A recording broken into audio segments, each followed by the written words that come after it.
oh, if that's what's going to happen in the first 10 or 15 minutes, what the hell is going to happen in the next hour or so? You know what I mean? The decision to use that cat scene downgraded my score.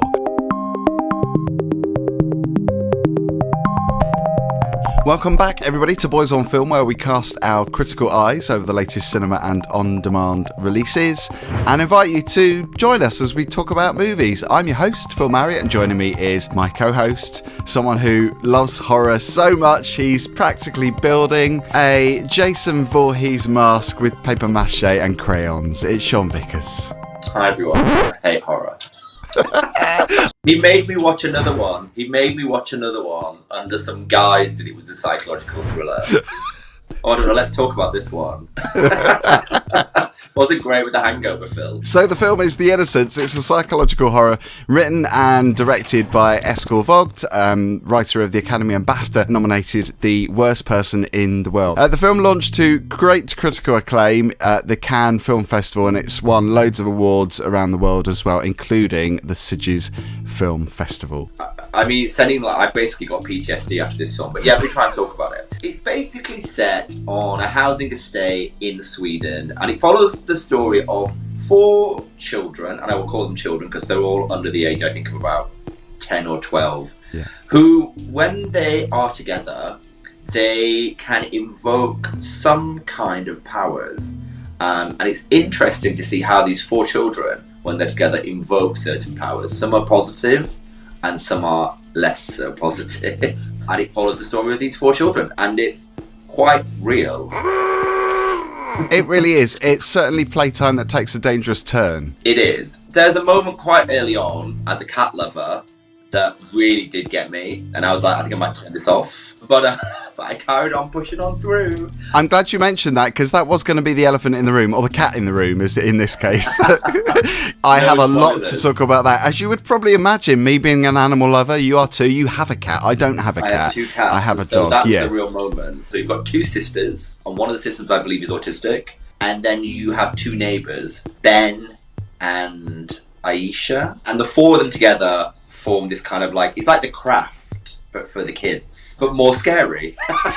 Isn't it weird though? Because I went into it thinking one thing, but actually, as the film went on, it didn't really go where I thought it was going to go. Because really? The opening scene shows the lead girl. So we see Ida. I mean, right from the start, we see her treading on a worm, which kind of made you think, okay, this is quite an ominous start. She's obviously not a very nice kid. And then we see her pinching her autistic sister, because they're moving, aren't they? They're moving into this new neighbourhood, a very brutalistic neighbourhood, because it's like tower blocks everywhere, and it does feel quite ominous, that start, because obviously... You know what it reminded me of, Phil? It reminded me of that other Swedish movie, Leave the Light On, the vampire horror Swedish one. Is that the remake? Because it was Let the Right One In, wasn't it, originally? Let the Right One In. Yeah, and it really gave me those vibes. I was like, it's that same estate. It's got that same estate vibe. I was going to mention that too, because it had that same atmosphere where I suppose you're looking at things from a child's perspective, and I think that's quite a clever thing from the director's viewpoint, I suppose, is that maybe he wanted that. He wanted it to be like a child's story told through the eyes of a child, because there are a lot of camera angles where you see they're quite low down. There was another film that we saw, I think we reviewed it at Flare. It was either Flare or London Film Festival, which was called Playground, which was very similar in the fact that it was actually shot through almost their level, quite low down. And I thought that was quite clever, because it did feel like you were part of that story. What I found, it had a real tension to it. It really draws you in, and from really early on, I think it's the cinematography, the soundscape, the characters, it feels quite edgy and tense right from the get-go. Yeah, it feels like something bad is going to happen, even though something necessarily doesn't happen that's bad. It just feels it's got that ominous feeling about it, isn't it? Oh gosh, totally. Because I think getting the mood right in a horror film is really important. I think along with other things, I think it's probably one of the most important things is that atmosphere. Well, I wouldn't know, because I don't watch them.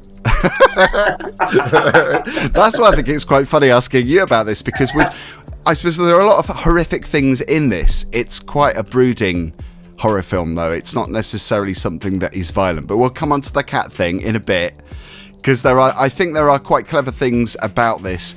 Memories of childhood. You see you know, there's one scene where you see a fingernail picking a scab, and it does kind of evoke that feeling of childhood, which I thought was quite clever from an adult's perspective. And the sense I got was that it was filmed, it's probably set in the 80s or the early 90s, because there's a moment where Ida is wearing like a really old Liverpool football shirt, and I thought, oh, is that like a piece of mise-en-scène? Is it signalling this actually set in the past?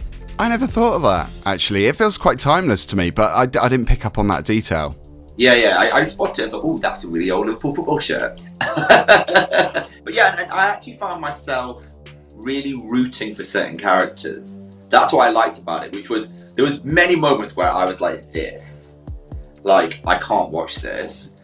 And the sounds were just like, oh my gosh, I can just hear what's happening, I can't watch it. But then there were certain moments where I was really rooting for certain characters. I'm not going to say who because it's like spoilers, but I was really rooting for some characters. Well, I was going to ask you about that because I know that you get quite anxious about that feeling of dread in a horror film. It doesn't necessarily have to be like a violent film, because I think, you know, violence it bleeds over into other genres of film, not necessarily horror. So I think when you've got that feeling of dread, I think that's what some people don't like more than maybe violence. Yeah, now what was that other film you made me watch that I've blocked out entirely in my mind? The really violent one where she cuts off someone's willy. Yeah, it had that vibe.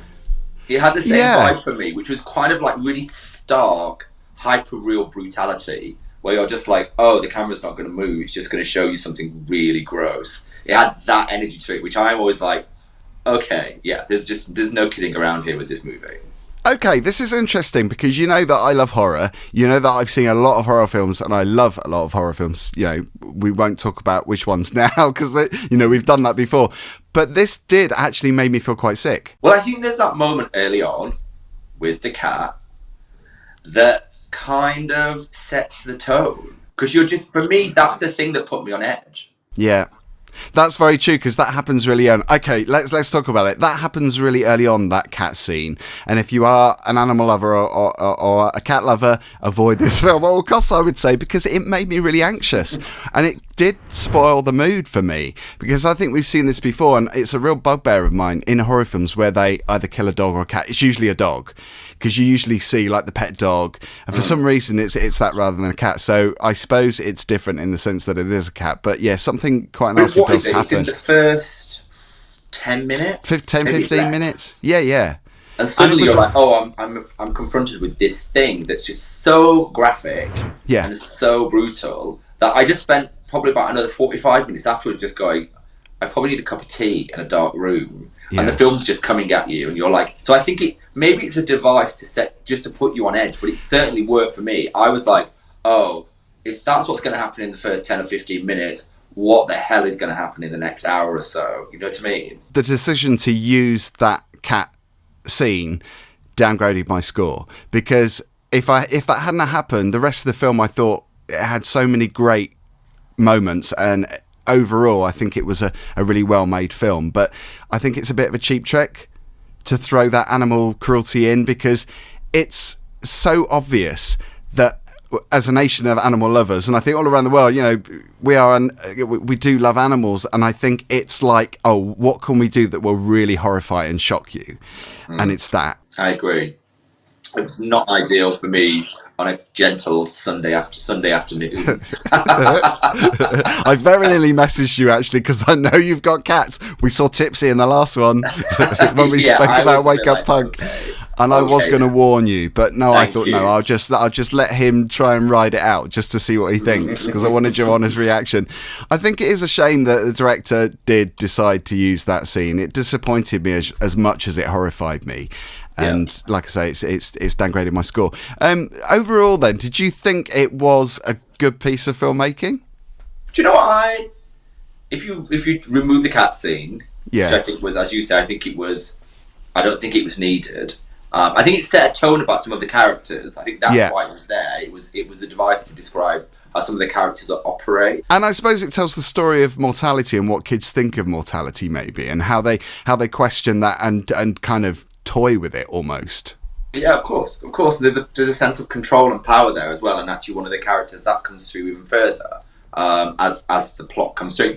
I I actually enjoyed it. I actually thought it was, if I'm removing the cat scene, I actually thought it was brilliant in a way, because it just saw this thing unfolding, and you saw so much of it, as you say, through the kids' eyes, especially Aisha, who was hyper like empath and hyper sensitive to the whole situation. No, I kind of enjoyed it, and then all those moments where, you know, some of the characters get some very special telekinetic abilities, and the control stuff, as we talked about.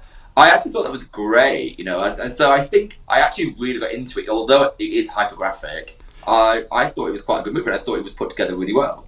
Yeah, because those scenes where you talk about the powers, I mean, it's quite a simple film in terms of special effects, although the effects that were used for those scenes were really well done and really clever. And actually to the point of me almost like, wow, that's really good how they did that. But the rest of it, like I say, it's all to do with mood, and it's to do with getting that balance right.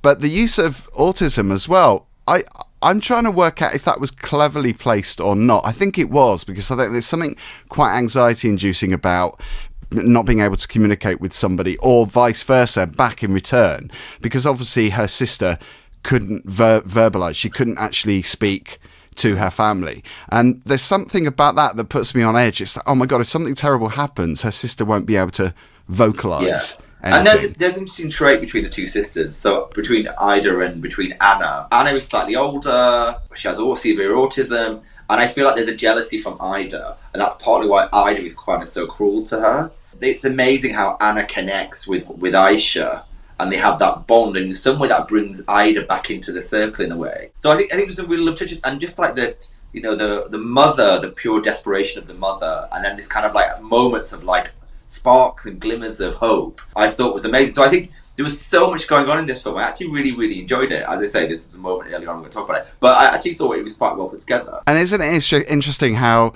when those powers are introduced to the lead character, Ida, it's Ben, isn't it, who introduces her to his party trick almost, and she doesn't seem shocked by it. She seems quite, I don't know, really like ecstatic about it and really happy to see him do this trick. That's weird as well, because I'm trying to think how I would react at that age. I suppose it's like that youthful naivety, isn't it, I suppose? Of course, and like, you know, these are all kids of a certain age, so science doesn't play a part in it. It is a bit fantastical, and it is a bit like, you know, what kids play around in the play school around about having superpowers, and so all of that kind of plays into something. So they're kind of shocked, but they're also not shocked because there's no baseline. They're just kids, so they're just like, oh, I can do this thing. Isn't that really like clever? You know, and I think that's how Ida sees it. She's just like, oh, that's a really cool thing you can do, you know, because at one point she can like dislocate her elbows, can't she? And so they're like showing off with each other.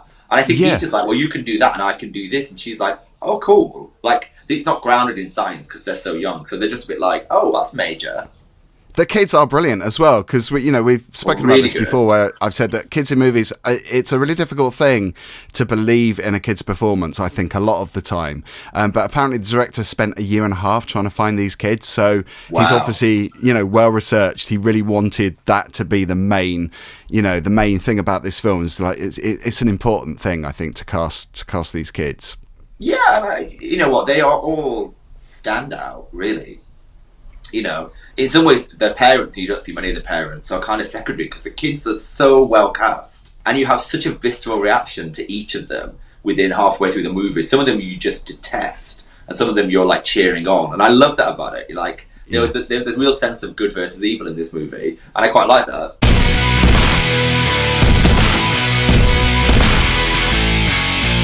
Okay, so the star rating then, I have downgraded it for that reason we spoke about earlier with the cat. I don't want to think about it too much because it's upsetting me. Even just thinking about it now, I was quite upset about it when I saw it. And I keep saying to myself, it's just a film. It's not really happening. But it did feel very real to me. It was quite visceral. For that reason, then, it was going to be a 4, and now it's a 3. Well, I have no baseline for horror movies. But I think I will also give it a 3. If I saw loads of horror movies, maybe I could baseline it better. But I thought it was really well done. Yeah. I weirdly enjoyed it, which is odd. There are moments we don't want to talk about because they're just too gross. But yeah, I came away from it thinking that was quite good. You know, I actually quite enjoyed it in a weird, twisted way. It's definitely a mood movie. You mentioned Let the Right One In, which I think is a great comparison. I think a lot of people will see the comparisons because it does feel like a very similar film. Although obviously, you know, this is summer and Let the Right In was winter. But I think, you know, mood-wise, it's definitely a mood movie. But yeah, I thought it was really well done. I would love to see another film with the same director. I'm going to check out the other film that I mentioned earlier, which is Blind. But yeah, it's just the animal cruelty thing. It spoils it for me. It's such a shame. It was redundant, I think, as an idea. Yeah, definitely. Okay, well, you can find us over on Twitter at LDM Boys. You can also find us on Instagram at Boys on Film London. Where can we find you, Sean Vickers? I'm on Seanarella on all platforms. Excellent, that's so easy, isn't it? Just anywhere. I don't know, gov.uk, HMRC, Seanarella. Brilliant. And I should say that The Innocents is in cinemas and on digital platforms from the 20th of May. Good to see you, Sean. We shall do this all again soon with another film that's not horror. Fingers crossed. Thank God.